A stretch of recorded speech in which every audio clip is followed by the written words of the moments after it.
یہ پیغمبر جو ہم وقتاً فوقتاً بھیجتے رہے ہیں، ان میں سے ہم نے بعض کو بعض پر فضیلت دی ہے۔ بعض ایسے ہیں جن سے اللہ نے گفتگو کی، اور بعض کے دوسرے امور میں مرتبے بلند کیے۔ اور عیسیٰ ابن مریم کو ہم نے کھلی ہوئی نشانیاں عطا کی اور روح القدس سے ان کو مدد دی۔ اور اگر اللہ چاہتا تو ان سے پچھلے لوگ اپنے پاس کھلی نشانیاں آنے کے بعد آپس میں نہ لڑتے، لیکن انہوں نے اختلاف کیا تو ان میں سے بعض تو ایمان لے آئے اور بعض کافر ہی رہے۔ اور اگر اللہ چاہتا تو یہ لوگ باہم جنگ و قتال نہ کرتے، لیکن اللہ جو چاہتا ہے کرتا ہے۔ اے ایمان والو، جو مال ہم نے تم کو دیا ہے اس میں سے اس دن کے آنے سے پہلے پہلے خرچ کر لو جس میں نہ اعمال کا سودا ہو اور نہ دوستی اور سفارش ہو سکے، اور کفر کرنے والے لوگ ظالم ہیں۔ اللہ وہ معبود برحق ہے کہ اس کے سوا کوئی عبادت کے لائق نہیں، زندہ ہے، سب کو تھامنے والا، اسے نہ اونگ آتی ہے نہ نیند۔ جو کچھ آسمانوں میں اور جو کچھ زمین میں ہے سب اسی کا ہے۔ کون ہے کہ اس کی اجازت کے بغیر اس سے کسی کی سفارش کر سکے؟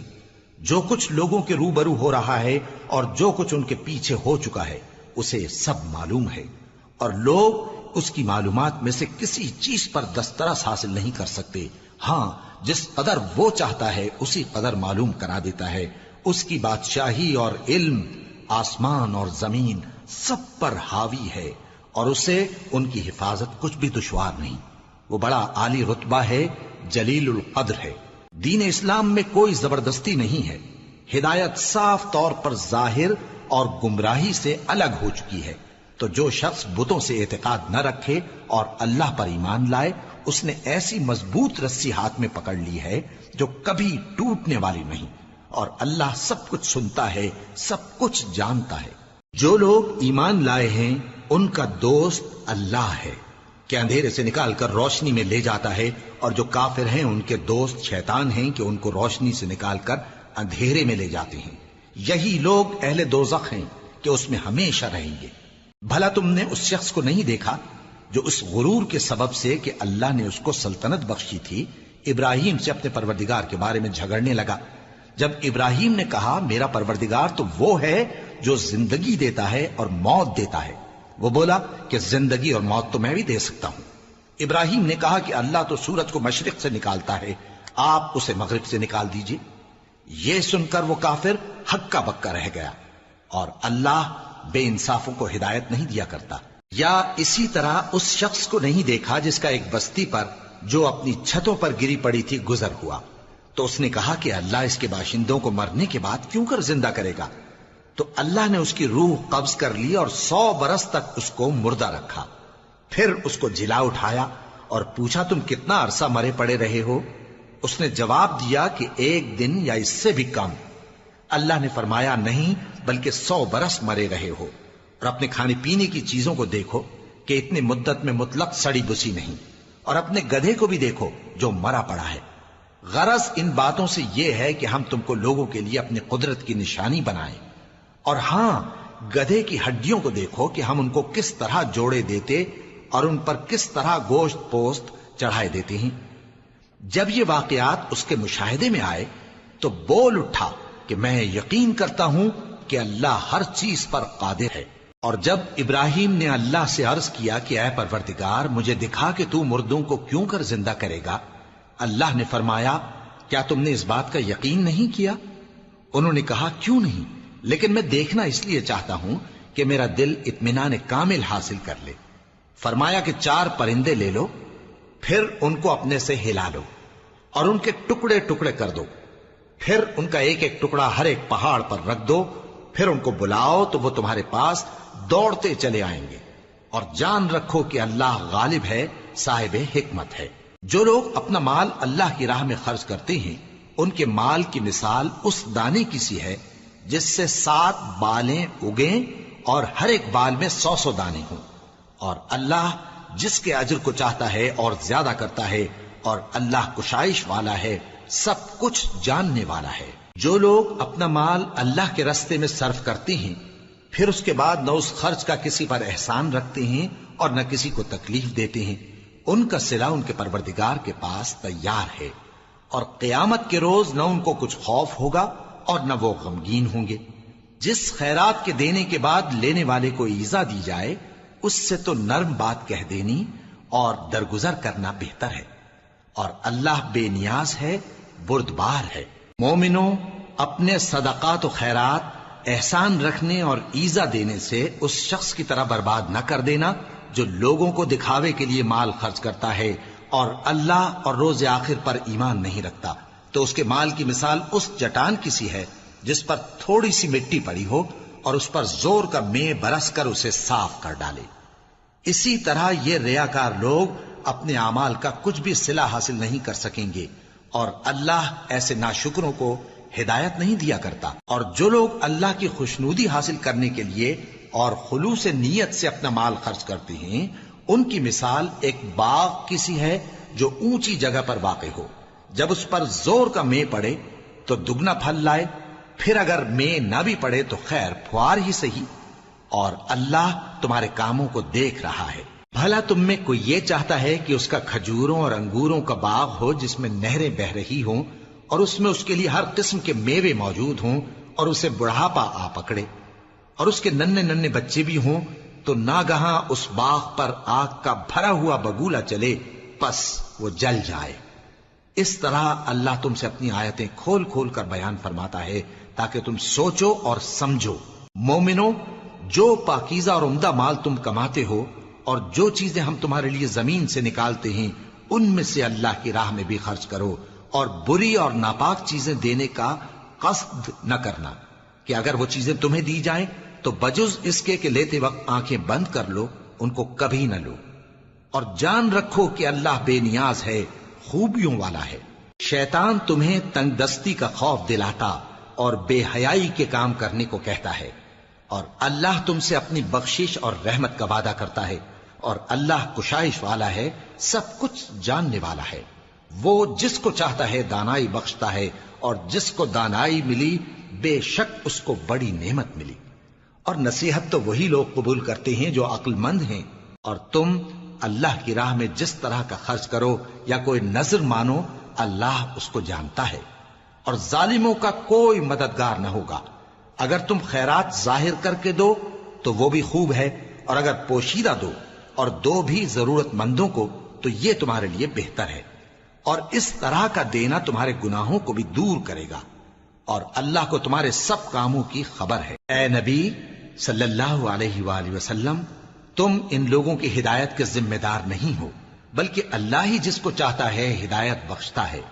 اور مومنو، تم جو مال خرچ کرو گے تو اس کا فائدہ تم ہی کو ہے، اور تم تو جو خرچ کرو گے اللہ کی خوشنودی کے لیے کرو گے، اور جو مال تم خرچ کرو گے وہ تمہیں پورا پورا دے دیا جائے گا اور تمہارا کچھ نقصان نہیں کیا جائے گا۔ اور ہاں، تم جو خرچ کرو گے تو ان حاجت مندوں کے لیے جو اللہ کی راہ میں رکے بیٹھے ہیں اور ملک میں کسی طرف جانے کی طاقت نہیں رکھتے اور مانگنے سے آر رکھتے ہیں، یہاں تک کہ نہ مانگنے کی وجہ سے ناواقف شخص ان کو تونگر خیال کرتا ہے، اور تم قیافے سے ان کو صاف پہچان لو کہ حاجت مند ہیں، اور شرم کے سبب لوگوں سے منہ پھوڑ کر اور لپٹ کر نہیں مانگ سکتے۔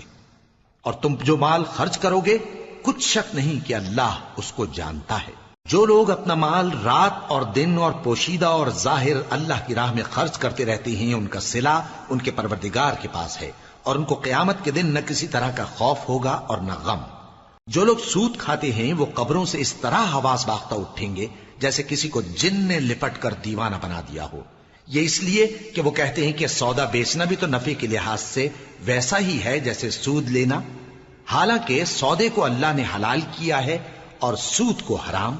تو جس شخص کے پاس اللہ کی نصیحت پہنچی اور وہ سود لینے سے باز آ گیا تو جو پہلے ہو چکا وہ اس کا، اور قیامت میں اس کا معاملہ اللہ کے سپرد، اور جو پھر لینے لگا تو ایسے لوگ دوزخی ہیں کہ ہمیشہ دوزخ میں جلتے رہیں گے۔ اللہ سود کو نابود یعنی بے برکت کرتا اور خیرات کی برکت کو بڑھاتا ہے، اور اللہ کسی ناشکر گناہگار کو دوست نہیں رکھتا۔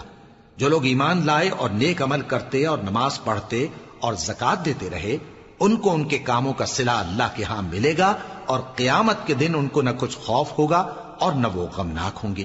مومنو، اللہ سے ڈرو، اور اگر ایمان رکھتے ہو تو جتنا سود باقی رہ گیا ہے اس کو چھوڑ دو، پھر اگر ایسا نہ کرو گے تو تم اللہ اور اس کے رسول کی طرف سے اعلان جنگ سن لو، اور اگر توبہ کر لو گے اور سود چھوڑ دو گے تو تم کو اپنی اصل رقم لینے کا حق ہے، جس میں نہ اوروں کا نقصان اور نہ تمہارا نقصان۔ اور اگر قرض لینے والا تنگ دست ہو تو اسے کشائش کے حاصل ہونے تک مہلت دو، اور اگر زر قرض بخش دو تو وہ تمہارے لیے زیادہ اچھا ہے، بشرطے کہ سمجھو۔ اور اس دن سے ڈرو جبکہ تم اللہ کے حضور میں لوٹ کر جاؤ گے، اور ہر شخص اپنے اعمال کا پورا پورا بدلہ پائے گا اور کسی کو کچھ نقصان نہ ہوگا۔ مومنو، جب تم آپس میں کسی میعاد معین کے لیے قرض کا معاملہ کرنے لگو تو اس کو لکھ لیا کرو، اور لکھنے والا تم میں کسی کا نقصان نہ کرے بلکہ انصاف سے لکھے۔ نیز لکھنے والا جیسا اللہ نے اسے سکھایا ہے لکھنے سے انکار بھی نہ کرے اور دستاویز لکھ دے، اور جو شخص قرض لے وہی دستاویز کا مضمون بول کر لکھوائے، اور اللہ سے کہ اس کا مالک ہے خوف کرے، اور زر قرض میں سے کچھ کم نہ لکھوائے۔ اور اگر قرض لینے والا کم عقل یا ضعیف ہو یا مضمون لکھوانے کی قابلیت نہ رکھتا ہو تو جو اس کا ولی ہو وہ انصاف کے ساتھ مضمون لکھوائے، اور اپنے میں سے 2 مردوں کو ایسے معاملے کے گواہ کر لیا کرو، اور اگر 2 مرد نہ ہوں تو 1 مرد اور 2 عورتیں جن کو تم گواہ پسند کرو کافی ہیں، کہ اگر ان میں سے ایک بھول جائے گی تو دوسری اسے یاد دلا دے گی۔ اور جب گواہ گواہی کے لیے طلب کیے جائیں تو انکار نہ کریں، اور قرض تھوڑا ہو یا بہت اس کی دستاویز کے لکھنے لکھانے میں سستی نہ کرنا۔ یہ بات اللہ کے نزدیک نہایت قرین انصاف ہے، اور شہادت کے لیے بھی یہ بہت درست طریقہ ہے۔ اس سے تم کو کسی طرح کا شک و شبہ بھی نہیں پڑے گا۔ ہاں، اگر سودا دست بدست ہو جو تم آپس میں لیتے دیتے ہو تو اگر ایسے معاملے کے دستاویز نہ لکھو تو تم پر کچھ گناہ نہیں۔ اور جب خرید و فروخت کیا کرو، مثلا زمین جائیداد کی، تو بھی گواہ کر لیا کرو، اور کاتب دستاویز اور گواہ معاملہ کرنے والوں کا کسی طرح کا نقصان نہ کریں۔ اگر تم لوگ ایسا کرو تو یہ تمہارے لیے گناہ کی بات ہے، اور اللہ سے ڈرو اور دیکھو کہ وہ تم کو کیسی مفید باتیں سکھاتا ہے، اور اللہ ہر چیز سے واقف ہے۔ اور اگر تم سفر پر ہو اور دستاویز لکھنے والا نہ مل سکے تو کوئی چیز رہن با قبضہ رکھ کر قرض لے لو، اور اگر تم میں سے کوئی دوسرے کو امین سمجھے یعنی رہن کے بغیر قرض دے دے تو امانت دار کو چاہیے کہ صاحب امانت کی امانت ادا کر دے، اور اللہ سے جو اس کا پروردگار ہے ڈرے، اور دیکھنا شہادت کو مت چھپانا، جو اس کو چھپائے گا وہ دل کا گناہگار ہوگا۔ اور اللہ تمہارے سب کاموں سے واقف ہے، جو کچھ آسمانوں میں اور جو کچھ زمین میں ہے سب اللہ ہی کا ہے۔ تم اپنے دلوں کی بات کو ظاہر کرو گے تو اور چھپاؤ گے تو اللہ تم سے اس کا حساب لے گا، پھر وہ جسے چاہے مغفرت کرے اور جسے چاہے عذاب دے، اور اللہ ہر چیز پر قادر ہے۔ رسول اللہ صلی اللہ علیہ وآلہ وسلم اس کتاب پر جو ان کے پروردگار کی طرف سے ان پر نازل ہوئی ایمان رکھتے ہیں، اور مومن بھی سب اللہ پر اور اس کے فرشتوں پر اور اس کی کتابوں پر اور اس کے پیغمبروں پر ایمان رکھتے ہیں، اور کہتے ہیں کہ ہم اس کے پیغمبروں سے کسی میں کچھ فرق نہیں کرتے، اور وہ اللہ سے عرض کرتے ہیں کہ ہم نے تیرا حکم سنا اور قبول کیا۔ اے پروردگار، ہم تیری بخشش مانگتے ہیں اور تیری ہی طرف لوٹ کر جانا ہے۔ اللہ کسی شخص کو اس کی طاقت سے زیادہ کا ذمہ دار نہیں بناتا۔ اچھے کام کرے گا تو اس کو ان کا فائدہ ملے گا، برے کرے گا تو اسے ان کا نقصان پہنچے گا۔ اے پروردگار، اگر ہم سے بھول یا چوک ہو گئی ہو تو ہم سے مواخذہ نہ کیجو۔ اے پروردگار، ہم پر ایسا بوجھ نہ ڈالیو جیسا تو نے ہم سے پہلے لوگوں پر ڈالا تھا۔ اے پروردگار، جتنا بوجھ اٹھانے کی ہم میں طاقت نہیں اتنا بوجھ ہم پر نہ رکھیو، اور اے پروردگار، ہمارے گناہوں سے درگزر کر اور ہمیں بخش دے اور ہم پر رحم فرما، تو ہی ہمارا مددگار ہے، سو ہم کو کافروں پر غالب کر۔ شروع اللہ کا نام لے کر جو بڑا مہربان نہایت رحم والا ہے۔ الف لام میم۔ اللہ جو معبود برحق ہے، اس کے سوا کوئی عبادت کے لائق نہیں، زندہ ہے، سب کو تھامنے والا۔ اس نے اے نبی تم پر سچی کتاب نازل کی جو پہلی آسمانی کتابوں کی تصدیق کرتی ہے، اور اسی نے تورات اور انجیل نازل کی تھی۔ یہ 2 کتابیں اس نے پہلے نازل کی تھیں لوگوں کی ہدایت کے لیے، اور پھر قرآن جو حق اور باطل کو الگ الگ کر دینے والا ہے نازل کیا۔ جو لوگ اللہ کی آیتوں کا انکار کرتے ہیں ان کو سخت عذاب ہوگا، اور اللہ زبردست ہے، بدلہ لینے والا ہے۔ اللہ ایسا خبیر و بصیر ہے کہ کوئی چیز اس سے پوشیدہ نہیں، نہ زمین میں اور نہ آسمان میں۔ وہی تو ہے جو ماں کے پیٹ میں جیسی چاہتا ہے تمہاری صورتیں بناتا ہے، اس غالب حکمت والے کے سوا کوئی عبادت کے لائق نہیں۔ اے پیغمبر، وہی تو ہے جس نے تم پر یہ کتاب نازل کی جس کی بعض آیتیں محکم ہیں اور وہی اصل کتاب ہیں، اور بعض دوسری متشابہ ہیں۔ تو جن لوگوں کے دلوں میں کجی ہے وہ متشابہات کا اتباع کرتے ہیں تاکہ فتنہ برپا کریں اور مراد اصلی کا پتہ لگائیں، حالانکہ مراد اصلی اللہ کے سوا کوئی نہیں جانتا۔ اور جو لوگ علم میں گہری نظر رکھتے ہیں وہ یہ کہتے ہیں کہ ہم ان پر ایمان لائے، یہ سب آیات ہمارے پروردگار کی طرف سے ہیں، اور نصیحت تو عقل مند ہی قبول کرتے ہیں۔ اے پروردگار، جب تو نے ہمیں ہدایت بخشی ہے تو اس کے بعد ہمارے دلوں میں کجی نہ پیدا کر دیجو، اور ہمیں اپنے ہاتھ سے رحمت عطا فرما، تو بڑا عطا فرمانے والا ہے۔ اے پروردگار، تو اس روز جس کے آنے میں کچھ بھی شک نہیں سب لوگوں کو اپنے حضور میں جمع کر لے گا، بے شک اللہ خلاف وعدہ نہیں کرتا۔ جو لوگ کافر ہوئے اس دن نہ تو ان کا مال ہی اللہ کے عذاب سے ان کو بچا سکے گا اور نہ ان کی اولاد ہی کچھ کام آئے گی، اور یہ لوگ آتش جہنم کا ایندھن ہوں گے۔ ان کا حال بھی فرعونیوں اور ان سے پہلے لوگوں کا سا ہوگا جنہوں نے ہماری آیتوں کی تکذیب کی تھی، تو اللہ نے ان کو ان کے گناہوں کے سبب عذاب میں پکڑ لیا تھا، اور اللہ سخت عذاب کرنے والا ہے۔ اے پیغمبر، کافروں سے کہہ دو کہ تم دنیا میں بھی عنقریب مغلوب ہو جاؤ گے اور آخرت میں جہنم کی طرف اکٹھا کیے جاؤ گے، اور وہ بری جگہ ہے۔ تمہارے لیے دو گروہوں میں جو جنگ بدر کے دن آپس میں بھڑ گئے قدرت الہی کی عظیم الشان نشانی تھی۔ ایک گروہ مسلمانوں کا تھا، وہ اللہ کی راہ میں لڑ رہا تھا، اور دوسرا گروہ کافروں کا تھا، وہ ان کو اپنی آنکھوں سے اپنے سے دگنا مشاہدہ کر رہا تھا۔ اور اللہ اپنی نصرت سے جس کو چاہتا ہے مدد دیتا ہے۔ جو اہل بصارت ہیں ان کے لیے اس واقعے میں بڑی عبرت ہے۔ لوگوں کو ان کی خواہشوں کی چیزیں یعنی عورتیں اور بیٹے اور سونے اور چاندی کے بڑے بڑے ڈھیر اور نشان لگے ہوئے گھوڑے اور مویشی اور کھیتی بڑی زینت دار معلوم ہوتی ہیں، مگر یہ سب دنیا ہی کی زندگی کے سامان ہیں، اور اللہ کے پاس بہت اچھا ٹھکانہ ہے۔ اے پیغمبر، ان سے کہو کہ بھلا میں تم کو ایسی چیز بتاؤں جو ان چیزوں سے کہیں اچھی ہو؟ سنو، جو لوگ پرہیزگار ہیں ان کے لیے اللہ کے ہاں باغات بہشت ہیں جن کے نیچے نہریں بہ رہی ہیں، ان میں وہ ہمیشہ رہیں گے، اور پاکیزہ بیویاں ہیں، اور سب سے بڑھ کر اللہ کی خوشنودی۔ اور اللہ اپنے سب بندوں کو دیکھ رہا ہے جو اللہ سے التجا کرتے ہیں کہ اے پروردگار، ہم ایمان لے آئے سو ہم کو ہمارے گناہ معاف فرما اور ہم کو دوزخ کے عذاب سے محفوظ رکھ۔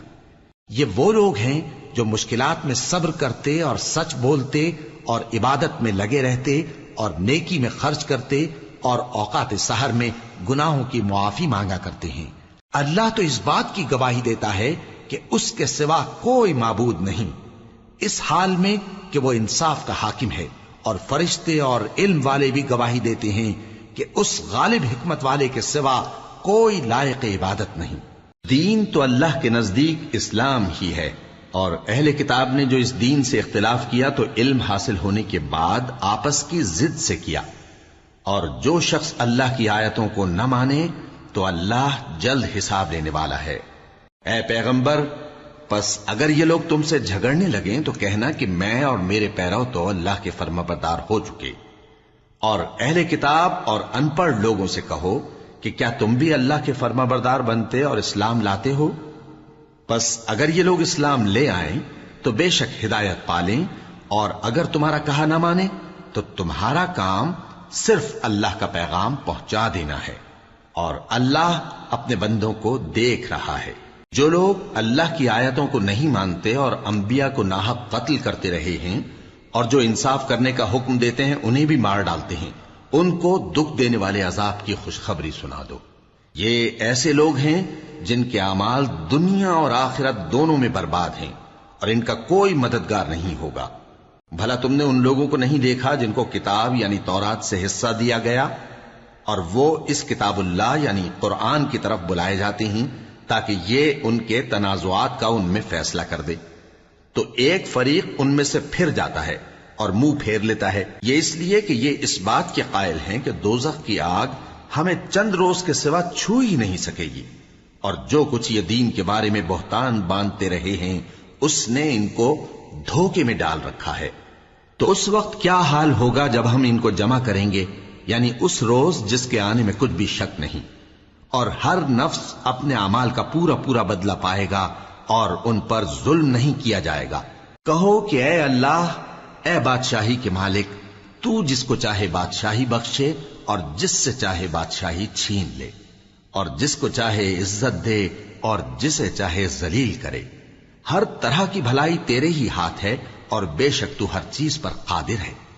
تو ہی رات کو دن میں داخل کرتا اور تو ہی دن کو رات میں داخل کرتا ہے، تو ہی بے جان سے جاندار پیدا کرتا ہے اور تو ہی جاندار سے بے جان پیدا کرتا ہے، اور تو ہی جس کو چاہتا ہے بے حساب رزق بخشتا ہے۔ مومنوں کو چاہیے کہ مومنوں کے سوا کافروں کو دوست نہ بنائیں، اور جو ایسا کرے گا اس سے اللہ کا کچھ عہد نہیں۔ ہاں، اگر اس طریق سے تم ان کے شر سے بچاؤ کی صورت پیدا کرو تو مذائقہ نہیں، اور اللہ تم کو اپنے غضب سے ڈراتا ہے اور اللہ ہی کی طرف تم کو لوٹ کر جانا ہے۔ اے پیغمبر، لوگوں سے کہہ دو کہ کوئی بات تم اپنے دلوں میں مخفی رکھو یا اسے ظاہر کرو، اللہ اس کو جانتا ہے، اور جو کچھ آسمانوں میں اور جو کچھ زمین میں ہے اس کو سب کی خبر ہے، اور وہ ہر چیز پر قادر ہے۔ جس دن ہر شخص اپنی کی ہوئی نیکی کو موجود پا لے گا اور اپنی برائی کو بھی دیکھ لے گا تو آرزو کرے گا کہ اے کاش اس میں اور اس برائی میں دور کی مسافت ہو جاتی، اور اللہ تم کو اپنے غضب سے ڈراتا ہے اور اللہ اپنے بندوں پر نہایت مہربان ہے۔ اے پیغمبر، لوگوں سے کہہ دو کہ اگر تم اللہ کو دوست رکھتے ہو تو میری پیروی کرو، اللہ بھی تمہیں دوست رکھے گا اور تمہارے گناہ معاف کر دے گا، اور اللہ بخشنے والا ہے، مہربان ہے۔ کہہ دو کہ اللہ اور اس کے رسول کا حکم مانو، پس اگر وہ نہ مانے تو اللہ بھی کافروں کو دوست نہیں رکھتا۔ اللہ نے آدم اور نوح اور خاندان ابراہیم اور خاندان عمران کو تمام جہان کے لوگوں میں سے منتخب فرمایا تھا، ان میں سے بعض کی اولاد تھے، اور اللہ سننے والا ہے، جاننے والا ہے۔ وہ وقت یاد کرنے کے لائق ہے جب عمران کی بیوی نے کہا کہ اے پروردگار، جو بچہ میرے پیٹ میں ہے میں اس کو تیری نذر کرتی ہوں، اسے دنیا کے کاموں سے آزاد رکھوں گی، تو اسے میری طرف سے قبول فرما، تو تو سننے والا ہے، جاننے والا ہے۔ پھر جب ان کے ہاں بچہ پیدا ہوا تو کہنے لگی کہ پروردگار، میرے تو لڑکی ہوئی ہے، جبکہ اللہ خوب جانتا تھا جو ان کے ہاں ولادت ہوئی تھی، اور نہ ہوتا لڑکا مانند اس لڑکی کے۔ اور کہنے لگیں میں نے اس کا نام مریم رکھا ہے، اور میں اس کو اور اس کی اولاد کو شیطان مردود سے تیری پناہ میں دیتی ہوں۔ تو اس کے پروردگار نے اس کو پسندیدگی کے ساتھ قبول فرمایا اور اسے اچھی طرح پرورش کیا، اور زکریہ کو اس کا کفیل بنایا۔ زکریہ جب کبھی عبادت گاہ میں اس کے پاس جاتے تو اس کے پاس کھانا پاتے۔ یہ کیفیت دیکھ کر ایک دن مریم سے پوچھنے لگے کہ مریم، یہ کھانا تمہارے پاس کہاں سے آتا ہے؟ وہ بولی کہ اللہ کے ہاں سے آتا ہے، بے شک اللہ جسے چاہتا ہے بے حساب رزق دیتا ہے۔ اس وقت زکریا نے اپنے پروردگار کو پکارا، عرض کی کہ پروردگار، مجھے اپنی طرف سے اولاد صالح عطا فرما، تو بے شک دعا سننے والا ہے۔ چنانچہ وہ ابھی عبادت گاہ میں کھڑے نماز ہی پڑھ رہے تھے کہ فرشتوں نے آواز دی کہ زکریا، اللہ تمہیں یحییٰ کی بشارت دیتا ہے، جو کلمۃ اللہ یعنی عیسیٰ کی تصدیق کریں گے اور سردار ہوں گے اور عورتوں سے رغبت نہ رکھنے والے اور ایک پیغمبر یعنی نیکوکاروں میں ہوں گے۔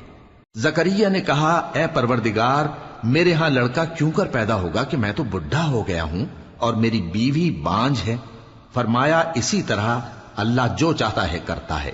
زکریا نے کہا کہ پروردگار، میرے لیے کوئی نشانی مقرر فرما دے۔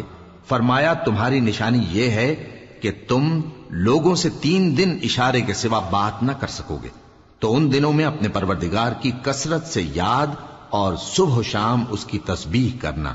اور جب فرشتوں نے مریم سے کہا کہ مریم، اللہ نے تم کو برگزیدہ کیا ہے اور تمہیں پاک بنایا ہے اور دنیا جہان کی عورتوں میں سے تم کو منتخب کیا ہے، اے مریم، اپنے پروردگار کی فرما برداری کرنا اور سجدہ کرنا اور رکوع کرنے والوں کے ساتھ رکوع کرنا۔ اے نبی، یہ باتیں اخبار غیب میں سے ہیں جو ہم تمہارے پاس بھیجتے ہیں۔ اور جب وہ لوگ اپنے قلم بطور قرعہ ڈال رہے تھے کہ مریم کا کفیل کون بنے تو تم ان کے پاس نہیں تھے، اور نہ اس وقت ہی ان کے پاس تھے جب وہ آپس میں جھگڑ رہے تھے۔ وہ وقت بھی یاد کرنے کے لائق ہے جب فرشتوں نے مریم سے کہا کہ مریم، اللہ تم کو اپنی طرف سے ایک کلمے کی بشارت دیتا ہے جس کا نام مسیح اور مشہور عیسیٰ ابن مریم ہوگا، اور جو دنیا اور آخرت میں آبرو مند اور مقربین میں سے ہوگا، اور ماں کی گود میں اور بڑی عمر کا ہو کر دونوں حالتوں میں لوگوں سے یکساں گفتگو کرے گا اور نیکوکاروں میں ہوگا۔ مریم نے کہا کہ پروردگار، میرے ہاں بچہ کیوں کر ہوگا کہ کسی انسان نے مجھے ہاتھ تک تو لگایا نہیں۔ فرمایا کہ اللہ اسی طرح جو چاہتا ہے پیدا کرتا ہے، جب وہ کوئی کام کرنا چاہتا ہے تو ارشاد فرما دیتا ہے کہ ہو جا تو وہ ہو جاتا ہے۔ اور وہ اسے کتاب و حکمت اور تورات اور انجیل کا علم عطا کرے گا، اور عیسیٰ بنی اسرائیل کی طرف پیغمبر ہو کر جائیں گے اور کہیں گے کہ میں تمہارے پاس تمہارے پروردگار کی طرف سے نشانی لے کر آیا ہوں، وہ یہ کہ تمہارے سامنے مٹی سے پرندے کی صورت بناتا ہوں، پھر اس میں پھونک مارتا ہوں تو وہ اللہ کے حکم سے سچ مچ پرندہ ہو جاتا ہے، اور پیدائشی اندھے اور ابرص کو تندرست کر دیتا ہوں، اور اللہ کے حکم سے مردوں کو زندہ کر دیتا ہوں، اور جو کچھ تم کھا کر آتے ہو اور جو اپنے گھروں میں جمع کر رکھتے ہو سب تم کو بتا دیتا ہوں۔ اگر تم صاحب ایمان ہو تو ان باتوں میں تمہارے لیے نشانی ہے، اور مجھ سے پہلے جو تورات نازل ہوئی تھی اس کی تصدیق بھی کرتا ہوں، اور میں اس لیے بھی آیا ہوں کہ بعض چیزیں جو تم پر حرام تھیں ان کو تمہارے لیے حلال کر دوں، اور میں تو تمہارے پروردگار کی طرف سے نشانی لے کر آیا ہوں۔ تو اللہ سے ڈرو اور میرا کہا مانو، کچھ شک نہیں کہ اللہ ہی میرا اور تمہارا پروردگار ہے، تو اسی کی عبادت کرو، یہی سیدھا رستہ ہے۔ پھر جب عیسیٰ نے ان کی طرف سے انکار و نافرمانی ہی دیکھی تو کہنے لگے کہ کوئی ہے جو اللہ کا طرفدار اور میرا مددگار ہو؟ حواری بولے کہ ہم اللہ کے طرفدار اور آپ کے مددگار ہیں، ہم اللہ پر ایمان لائے اور آپ گواہ رہیں کہ ہم فرمانبردار ہیں۔ اے پروردگار، جو کتاب تو نے نازل فرمائی ہے ہم اس پر ایمان لے آئے اور تیرے پیغمبر کے متبع ہو چکے، تو ہم کو ماننے والوں میں لکھ رکھ۔ اور وہ یعنی یہود قتل عیسیٰ کے بارے میں ایک چال چلے، اور اللہ نے بھی عیسیٰ کو بچانے کے لیے تدبیر کی، اور اللہ بہترین تدبیر کرنے والا ہے۔ اس وقت اللہ نے فرمایا کہ عیسیٰ، میں تمہاری دنیا میں رہنے کی مدت پوری کر کے تم کو اپنی طرف اٹھا لوں گا اور تمہیں کافروں کی صحبت سے پاک کر دوں گا، اور جو لوگ تمہاری پیروی کریں گے ان کو کافروں پر قیامت تک فائق و غالب رکھوں گا۔ پھر تم سب میرے پاس لوٹ کر آؤ گے تو جن باتوں میں تم اختلاف کرتے رہے اس دن تم میں ان کا فیصلہ کر دوں گا۔ اب جو کافر ہوئے ان کو دنیا اور آخرت دونوں میں سخت عذاب دوں گا، اور ان کا کوئی مددگار نہ ہوگا۔ اور جو لوگ ایمان لائے اور عمل نیک کرتے رہے ان کو اللہ پورا پورا صلہ دے گا، اور اللہ ظالموں کو دوست نہیں رکھتا۔ اے نبی، یہ ہم تم کو اللہ کی آیتیں اور حکمت بھری نصیحتیں پڑھ پڑھ کر سناتے ہیں۔ عیسیٰ کا حال اللہ کے نزدیک آدم کا سا ہے کہ اس نے پہلے مٹی سے ان کو بنایا، پھر فرمایا کہ باشعور انسان ہو جا، تو وہ ویسے ہی ہو گئے۔ یہ بات تمہارے پروردگار کی طرف سے حق ہے، تو تم ہرگز شک کرنے والوں میں نہ ہونا۔ پھر اگر یہ لوگ عیسیٰ کے بارے میں تم سے جھگڑا کریں اس کے بعد کہ تم کو حقیقت معلوم ہو ہی چکی ہے، تو ان سے کہنا کہ آؤ ہم اپنے بیٹوں اور بیٹیوں کو بلائیں، تم اپنے بیٹوں اور بیٹیوں کو بلاؤ، اور ہم خود بھی آئیں اور تم خود بھی آؤ، پھر دونوں فریق اللہ سے دعا و التجا کریں، اس طرح جھوٹوں پر اللہ کی لعنت بھیجیں۔ یہ تمام بیانات صحیح ہیں، اور اللہ کے سوا کوئی معبود نہیں، اور بے شک اللہ غالب ہے، صاحب حکمت ہے۔ بس اگر یہ لوگ پھر جائیں تو اللہ مفسدوں کو خوب جانتا ہے۔ کہہ دو کہ اے اہل کتاب، جو بات ہمارے اور تمہارے دونوں کے درمیان یکساں تسلیم کی گئی ہے اس کی طرف آؤ، وہ یہ کہ اللہ کے سوا ہم کسی کی عبادت نہ کریں اور اس کے ساتھ کسی چیز کو شریک نہ بنائیں، اور ہم میں کوئی کسی کو اللہ کے سوا اپنا کارساز نہ سمجھے۔ پھر اگر یہ لوگ اس بات کو نہ مانیں تو ان سے کہہ دو کہ تم گواہ رہو کہ ہم اللہ کے فرما بردار ہیں۔ اے اہل کتاب، تم ابراہیم کے بارے میں کیوں جھگڑتے ہو؟ حالانکہ تورات اور انجیل ان کے بعد اتری ہیں اور وہ پہلے ہو چکے، تو کیا تم عقل نہیں رکھتے؟ دیکھو، ایسی بات میں تو تم نے جھگڑا کیا ہی تھا جس کا تمہیں کچھ علم تھا بھی، مگر ایسی بات میں کیوں جھگڑتے ہو جس کا تم کو کچھ بھی علم نہیں؟ اور اللہ جانتا ہے اور تم نہیں جانتے۔ ابراہیم نہ تو یہودی تھے اور نہ عیسائی، بلکہ سب سے بے تعلق ہو کر ایک اللہ کے ہو رہے تھے اور اسی کے فرما بردار تھے اور مشرکوں میں نہ تھے۔ ابراہیم سے زیادہ قرب رکھنے والے تو وہ لوگ ہیں جو ان کی پیروی کرتے رہے، اور یہ پیغمبر آخر الزماں صلی اللہ علیہ وآلہ وسلم اور وہ لوگ جو ایمان لائے ہیں، اور اللہ مومنوں کا کارساز ہے۔ اے اہل اسلام، بعض اہل کتاب اس بات کی خواہش رکھتے ہیں کہ کسی طرح تم کو گمراہ کر دیں، حالانکہ یہ تم کو کیا گمراہ کریں گے، اپنے آپ کو ہی گمراہ کر رہے ہیں اور نہیں جانتے۔ اے اہل کتاب، تم اللہ کی آیتوں سے کیوں انکار کرتے ہو اور تم تورات کو مانتے تو ہو؟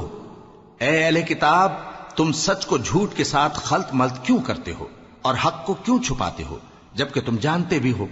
اور اہل کتاب کا ایک گروہ اپنے آدمیوں سے کہتا ہے کہ جو کتاب مومنوں پر نازل ہوئی ہے اس پر دن کے شروع میں تو ایمان لے آیا کرو اور اس کے آخر میں انکار کر دیا کرو، تاکہ وہ اسلام سے برگشتہ ہو جائیں اور اپنے دین کے پیروں کے سوا کسی اور کی بات کا یقین نہ کر لینا۔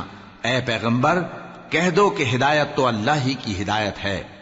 وہ یہ بھی کہتے ہیں، یہ بھی نہ ماننا کہ جو چیز تم کو ملی ہے ویسی کسی اور کو بھی مل سکتی ہے، ورنہ وہ تم پر تمہارے رب کے روبرو حجت قائم کر دیں گے۔ اے پیغمبر، کہہ دو کہ بزرگی اللہ ہی کے ہاتھ میں ہے، وہ جسے چاہتا ہے دیتا ہے، اور اللہ کشائش والا ہے، علم والا ہے۔ وہ اپنی رحمت سے جس کو چاہتا ہے خاص کر لیتا ہے، اور اللہ بڑے فضل کا مالک ہے۔ اور اہل کتاب میں سے کوئی تو ایسا ہے کہ اگر تم اس کے پاس دیناروں کا ڈھیر امانت رکھ دو تو تم کو فوراً واپس دے دے، اور کوئی اس طرح کا ہے کہ اگر اس کے پاس ایک دینار بھی امانت رکھو تو جب تک اس کے سر پر ہر وقت کھڑے نہ رہو تمہیں دے ہی نہیں، یہ اس لیے کہ وہ کہتے ہیں کہ امیوں کے بارے میں ہم سے مواخذہ نہیں ہوگا۔ یہ اللہ پر محض جھوٹ بولتے ہیں اور اس بات کو جانتے بھی ہیں۔ ہاں کیوں نہیں، جو شخص اپنے اقرار کو پورا کرے اور پرہیزگار بنا رہے تو اللہ بھی پرہیزگاروں کو دوست رکھتا ہے۔ جو لوگ اللہ کے اقراروں اور اپنی قسموں کو بیچ ڈالتے ہیں اور ان کے عوض تھوڑی سی قیمت حاصل کرتے ہیں، ان کا آخرت میں کچھ حصہ نہیں۔ ان سے اللہ نہ تو کلام کرے گا اور نہ قیامت کے روز ان کی طرف دیکھے گا، اور نہ ان کو پاک کرے گا، اور ان کو دکھ دینے والا عذاب ہوگا۔ اور ان اہل کتاب میں بعض ایسے ہیں کہ کتاب یعنی تورات کو زبان مروڑ مروڑ کر پڑھتے ہیں تاکہ تم سمجھو کہ جو کچھ وہ پڑھتے ہیں کتاب میں سے ہے، حالانکہ وہ کتاب میں سے نہیں ہوتا، اور کہتے ہیں کہ وہ اللہ کی طرف سے نازل ہوا ہے، حالانکہ وہ اللہ کی طرف سے نہیں ہوتا، اور اللہ پر جھوٹ بولتے ہیں اور یہ بات جانتے بھی ہیں۔ کسی آدمی کو شایع نہیں کہ اللہ اسے کتاب اور حکومت اور نبوت عطا فرمائے پھر وہ لوگوں سے کہے کہ اللہ کو چھوڑ کر میرے بندے ہو جاؤ، بلکہ اس کو یہ کہنا چاہیے کہ اے اہل کتاب، تم ربانی ہو جاؤ، کیونکہ تم کتاب کی تعلیم بھی دیتے ہو اور کیونکہ پڑھتے پڑھاتے رہتے ہو۔ اور اس کو یہ بھی نہیں کہنا چاہیے کہ تم فرشتوں اور پیغمبروں کو معبود بنا لو۔ بھلا جب تم مسلمان ہو چکے تو کیا وہ تمہیں کافر ہونے کو کہے گا؟ اور جب اللہ نے پیغمبروں سے عہد لیا کہ جب میں تم کو کتاب اور دانائی عطا کروں پھر تمہارے پاس کوئی پیغمبر آئے جو تمہاری کتاب کی تصدیق کرے تو تمہیں ضرور اس پر ایمان لانا ہوگا اور ضرور اس کی مدد کرنی ہوگی۔ اور عہد لینے کے بعد پوچھا کہ بھلا تم نے اقرار کیا اور اس اقرار پر میرا ذمہ لیا، یعنی مجھے ضامن ٹھہرایا؟ انہوں نے کہا ہاں ہم نے اقرار کیا۔ فرمایا کہ تم اس عہد و پیمان کے گواہ رہو اور میں بھی تمہارے ساتھ گواہ ہوں۔ اب جو لوگ اس کے بعد پھر جائیں تو وہی بد کردار ہیں۔ پھر کیا یہ کافر اللہ کے دین کے سوا کسی اور دین کے طالب ہیں؟ حالانکہ سب اہل آسمان و زمین خوشی یا ناخوشی سے اللہ کے فرما بردار ہیں اور اسی کی طرف لوٹ کر جانے والے ہیں۔ کہو کہ ہم اللہ پر ایمان لائے اور جو کتاب ہم پر نازل ہوئی اور جو صحیفے ابراہیم اور اسماعیل اور اسحاق اور یعقوب اور ان کی اولاد پر اترے، اور جو کتابیں موسیٰ اور عیسیٰ اور دوسرے انبیاء کو پروردگار کی طرف سے ملیں، سب پر ایمان لائے۔ ہم ان پیغمبروں میں سے کسی میں کچھ فرق نہیں کرتے، اور ہم اسی اللہ کے فرما بردار ہیں۔ اور جو شخص اسلام کے سوا کسی اور دین کا طالب ہوگا وہ اس سے ہرگز قبول نہیں کیا جائے گا، اور ایسا شخص آخرت میں نقصان اٹھانے والوں میں ہوگا۔ اللہ ایسے لوگوں کو کیوں کر ہدایت دے جو ایمان لانے کے بعد کافر ہو گئے اور پہلے اس بات کی گواہی دے چکے کہ یہ پیغمبر برحق ہے اور ان کے پاس دلائل بھی آ گئے، اور اللہ بے انصافوں کو ہدایت نہیں دیتا۔ ان لوگوں کی سزا یہ ہے کہ ان پر اللہ کی اور فرشتوں کی اور انسانوں کی سب کی لعنت ہے، ہمیشہ اس لعنت میں گرفتار رہیں گے۔ ان سے نہ تو عذاب ہلکا کیا جائے گا اور نہ انہیں مہلت دی جائے گی۔ ہاں، جنہوں نے اس کے بعد توبہ کی اور اپنی حالت درست کر لی تو اللہ بخشنے والا مہربان ہے۔ جو لوگ ایمان لانے کے بعد کافر ہو گئے پھر کفر میں بڑھتے گئے، ایسوں کی توبہ ہرگز قبول نہیں ہوگی اور یہ لوگ گمراہ ہیں۔ جو لوگ کافر ہوئے اور کفر ہی کی حالت میں مر گئے، وہ اگر نجات حاصل کرنی چاہیں اور بدلے میں زمین بھر سونا دیں تو ہرگز قبول نہیں کیا جائے گا۔ ان لوگوں کو دکھ دینے والا عذاب ہوگا اور ان کا کوئی مددگار نہیں ہوگا۔